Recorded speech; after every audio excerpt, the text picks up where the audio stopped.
Bueno, buenos días. Ahora sí, espero que no se corte porque mi internet está bastante intermitente, así que vamos a tratar de que esto siga en continuum. Buenos días de nuevo.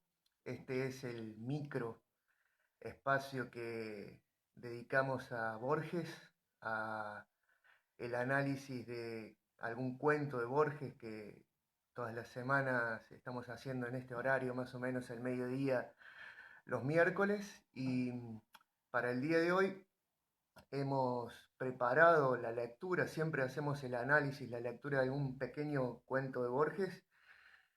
Para el día de hoy hemos preparado el análisis, si se quiere, la lectura del relato Pierre Menard, autor del Quijote, que está en el libro Ficciones, ¿sí? No sé si se puede ver, en el libro Ficciones, allí está uno de los cuentos más famosos de Borges, que es Pierre Menard, autor del Quijote.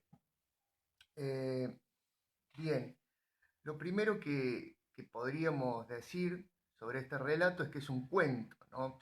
Nosotros ya en los encuentros anteriores, en los videos anteriores que yo les había enviado, estábamos viendo esta cuestión de transgredir los límites, ¿no? Traspasar los límites entre realidad y ficción, y también habíamos visto la idea de traspasar los límites entre lo que es un ensayo y un cuento. En este caso, como habíamos visto antes, el idioma analítico de John Wilkins, y muchos creían que era un cuento, y yo les decía que no, que era un ensayo, que Borges tenía esta característica de que muchos de sus ensayos parecían cuentos y de que muchos de sus cuentos parecían ensayos. En este caso tenemos un caso contrario, ¿no? Esto es un cuento, un relato ficcional, ficticio, pero que tiene la forma de un ensayo literario, ¿no? Un ensayo literario, cuento que toma la forma de un ensayo literario, un análisis sobre literatura, si se quiere, que va a tratar sobre la vida y sobre todo sobre la obra de un autor en particular, que es este autor francés, Pierre Menard, que por otra parte es un apócrifo, un autor ficcional, y también es un alter ego, ¿no? Podemos deducir por algunas pequeñas marcas que este Pierre Menard es un alter ego, es un otro yo de Borges, que se va a tomar a sí mismo, ya lo vamos a ver también, para la risa, ¿no? La vida y la obra de este escritor, y particularmente un aspecto, una parte de la obra de este escritor Pierre Menard, son lo que van a ser analizados aquí en esta especie de ensayo que, como les decía, es un ensayo de un autor apócrifo, ¿no? Eh, en primer lugar, el ensayo empieza con la muerte de este escritor Pierre Menard y una especie de reivindicación que quiere hacer el narrador de este, entre comillas, ensayo sobre la vida y sobre la obra de este Pierre Menard, ¿no? Les decía que había ciertas marcas que nos indicaban que este autor Pierre Menard era un alter ego borgiano, era un otro yo de Borges, y una de esas marcas particularmente es la mención de un ensayo en el cual ve ciertas características de Leibniz y John Wilkins, ¿no? Cuando lo menciona John Wilkins ya tenemos una punta como para tomarnos de lo que ya hemos visto, ¿no? Si él lo menciona John Wilkins, menciona un ensayo sobre John Wilkins. También otra de las marcas que nos permiten ver a este Pierre Menard como un alter ego de Borges es cuando habla de, entre los ensayos que escribió, que dice que escribió este Pierre Menard, habla también de un ensayo sobre la problemática de Aquiles y la tortuga, que es algo que va a trabajar muchísimo también Borges durante toda su obra, y que si tenemos tiempo, en alguna otra oportunidad también vamos a retornar sobre eso, ¿sí? Entonces, bueno, va a decir que va a empezar la obra hablando un poco sobre Pierre Menard, sobre la muerte de Pierre Menard y sobre la búsqueda de reivindicar a este autor y va a comenzar hablando sobre la obra visible de Pierre Menard y va a hacer una enumeración, un catálogo de los textos escritos y publicados por Pierre Menard, entre los cuales están estos ensayos, poemas, simbolistas y demás, porque es un simbolista francés de fines del siglo XIX, principios del siglo XX, y enumera todas las obras publicadas, es decir, visibles, de este autor. Pero al narrador de este ensayo le interesa particularmente analizar una obra invisible, que es además la obra más maravillosa, más fantástica de este autor, que es la escritura del capítulo 9 de la primera parte, el capítulo 34 y una parte del capítulo 22 de El Quijote, ¿no? En principio dice, no quería Pierre Menard hacer lo que hacen todos, que es situar el Quijote en la modernidad o escribir la historia de un Quijote moderno, sino que él quería escribir el Quijote, quería escribir por palabra, coma por coma y punto por punto el Quijote, pero no lo quería escribir copiándolo, sino que lo quería escribir palabra por palabra, lo quería reproducir exactamente igual. Ahí está el primer elemento cómico, podríamos decir, o el primer elemento que nos descoloca como lectores, ¿no? Que nos mueve a la idea del absurdo, ¿no? ¿Por qué? Podríamos preguntarnos en primer lugar entonces por qué el Quijote de Pierre Menard va a ser diferente al Quijote de Cervantes. En primer lugar, podríamos hablar de tres cuestiones fundamentales. En primer lugar, tenemos un recorte, ¿sí?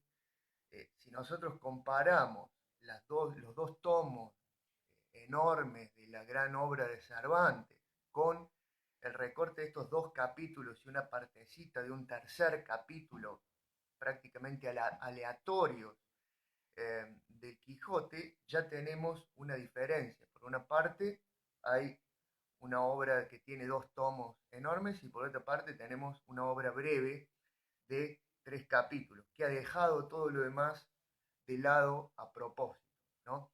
En segundo lugar, el contexto.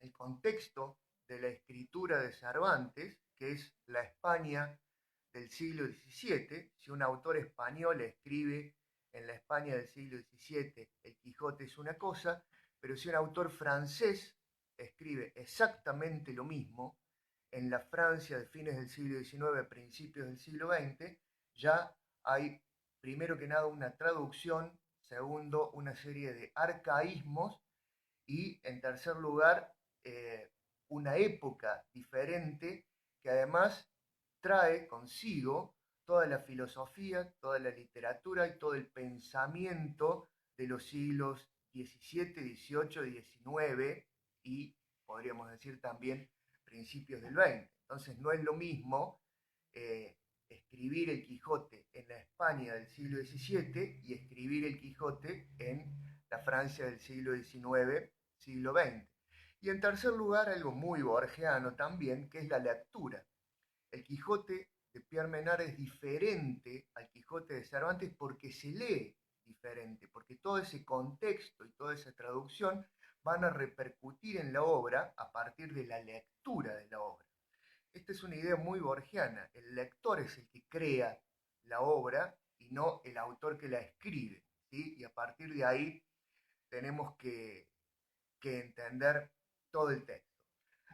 Hay un elemento que yo ya les he mencionado, que tiene mucho para entender este relato, hay que valerse mucho de este elemento, que es el elemento del humor, ¿no?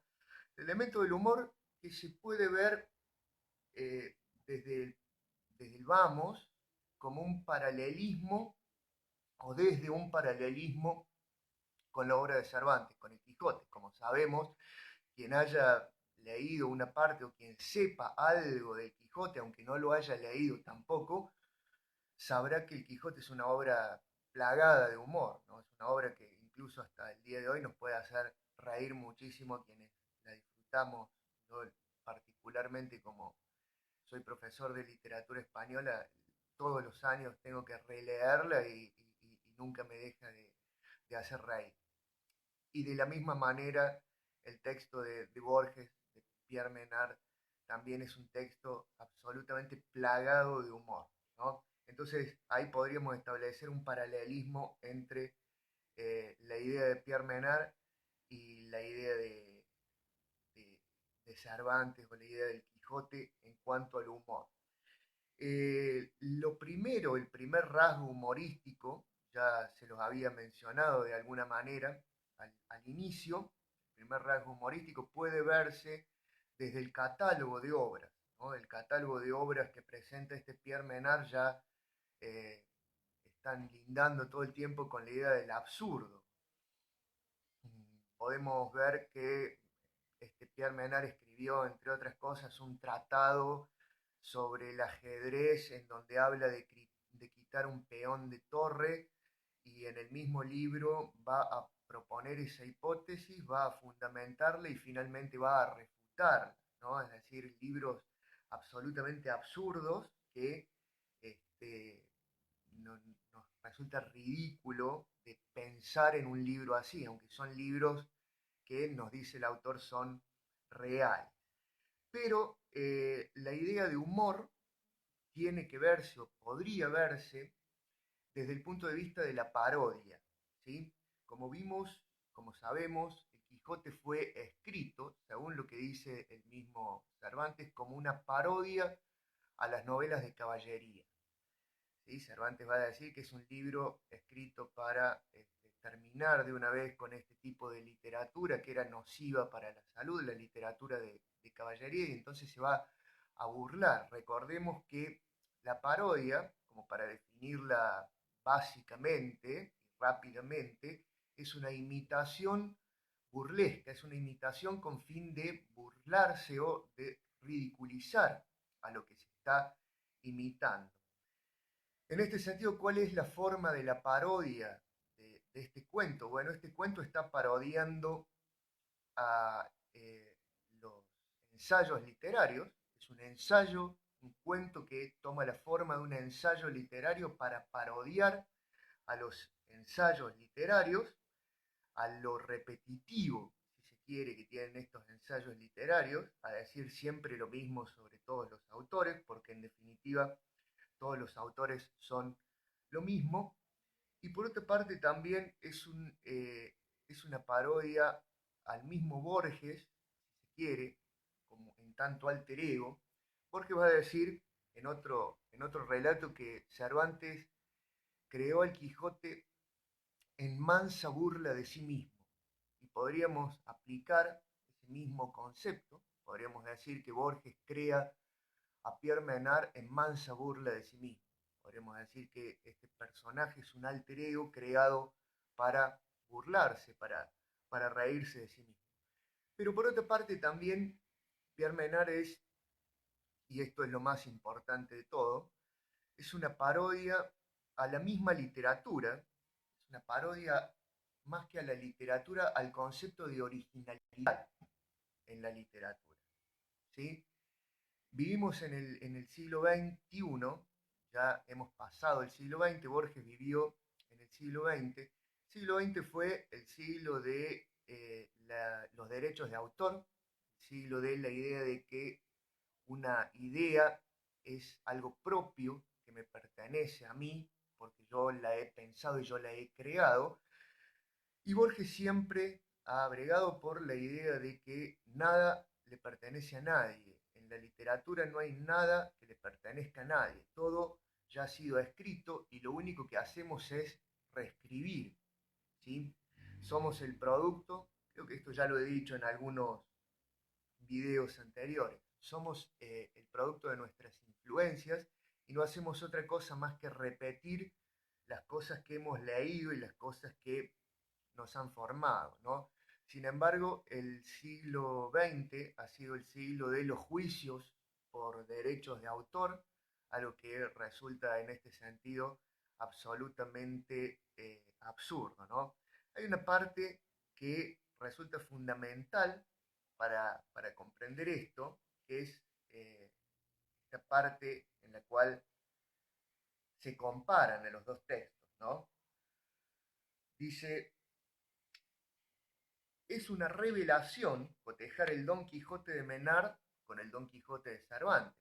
Cuando uno compara los dos textos, dice el autor, va a tener una revelación.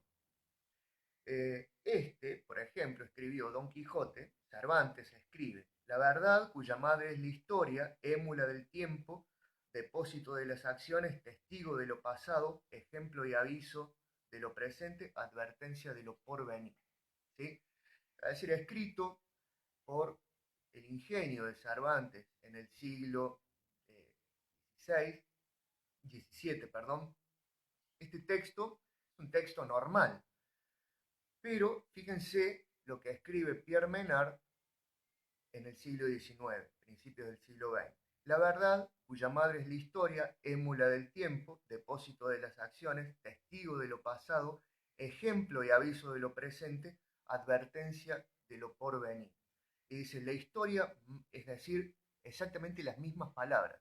Lo que escribe Menard son las mismas palabras, pero la diferencia es que Menard es un francés que vive en el siglo XIX y Cervantes era un español del siglo XX. Entonces, lo que empieza a analizar aquí el narrador es toda la influencia de la filosofía y el pensamiento y la literatura que tiene este fragmento. Va a decir, la historia madre de la verdad. La idea es asombrosa. Menard, contemporáneo de William James, no define a la historia como una indagación de la realidad, sino como su origen. La verdad histórica para él no es lo que sucedió, es lo que juzgamos que sucedió. Las cláusulas finales, ejemplo y aviso de lo presente, advertencia de lo porvenir, son descaradamente pragmáticas. También es vívido el contraste de los estilos, claro, el contraste de el estilo español del siglo XVI dentro de lo que sería la España del siglo XVI, ese estilo de Cervantes no llamaría mucho la atención. Sin embargo, para el siglo XIX, pese a que es una traducción del hecho por un francés, digamos, pese a que es un francés, este estilo es sumamente arcaizante, ¿no? Entonces, ¿qué es lo que está haciendo? ¿Qué es lo que está planteando Borges en este cuento? La literatura es un puñado de ideas que los hombres repiten. Y los hombres repiten creyendo que están inventando algo, cuando en realidad no están inventando nada. El que inventa, el que crea en la literatura, es siempre el lector. Entonces, lo que importa no es quién escriba, ni cuándo lo escriba, sino cómo eso escrito. ¿Sí? He utilizado el humor para demostrarnos esto. Si nosotros agarramos un libro del siglo XVIII y yo les hago creer a ustedes que es un texto que ha escrito una persona del siglo XX, seguramente ustedes lo verán como arcaizante, seguramente podrán ver la influencia de Nietzsche, por ejemplo, cuando Nietzsche todavía no había ni nacido cuando fue escrito ese libro. ¿Sí? Entonces, todo tiene que ver con la interpretación. Borges ha utilizado este recurso de la parodia, de la comparación con el fin de burla, para demostrarnos que en la literatura ya está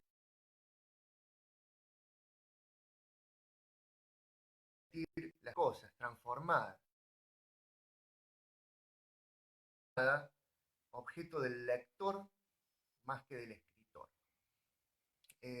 Bueno, eso es más o menos una guía, una línea de lectura como para comprender cuál es la intención de Borges con este cuento y espero que les haya gustado. Ha sido breve esta charla, espero no haberlos sufrido, cada vez lo estoy haciendo más breve tratando de no aburrirlos y bueno, nos vemos en la próxima, les mando un abrazo a todos. El que no ha leído este cuento realmente se los recomiendo para la lectura y Nos vemos en la próxima.